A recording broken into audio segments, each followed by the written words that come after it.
Israeli বিমান হামলায় নিহত হয়েছেন হিজবুল্লাহ প্রধান হাসান নাসরাল্লাহ। আর এমন দাবি করেছে ইসরায়েলি প্রতিরক্ষা বিভাগ আইডিএফ। শুক্রবার কয়েক দফায় বৈরুতের দক্ষিণাঞ্চলীয় এলাকাটিতে নাসরাল্লাহর অবস্থান লক্ষ্য করেই এই হামলা চলে এবং প্রায় 5,000 পাউন্ডের বোমা ফেলা হয় সেখানে। মুহূর্তেই মাটির সাথে তা মিশে যায়। 15টি আবাসিক ভবন একেবারে গুঁড়িয়ে যায়।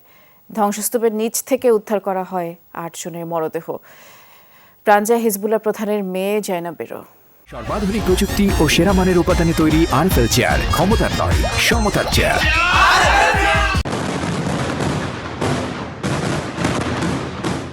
শুক্রবার বড় ধরনের বিমান হামলায় কেঁপে ওঠে বৈরুতের দাহিয়ে এবং হারিত্রিক এলাকা। ফেলা হয় নতুন ধরনের বাংকার বাস্টার বোমা।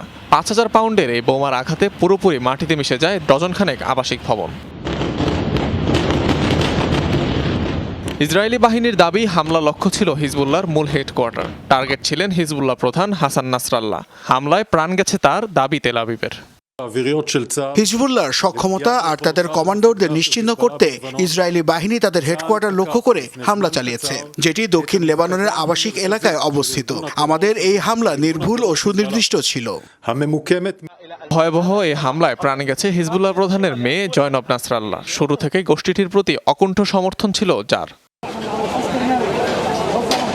হিজবুল্লাহ যোদ্ধাদের অবস্থান লক্ষ্য করে এর আগেও অঞ্চলটিতে একাধিকবার ধ্বংসযজ্ঞ চালিয়েছে নেতানিয়াহু বাহিনী। প্রায় 7 লাখ লেবানিজের বাস দাহিয়া এলাকায়। অনিক রহমান, যমুনা নিউজ।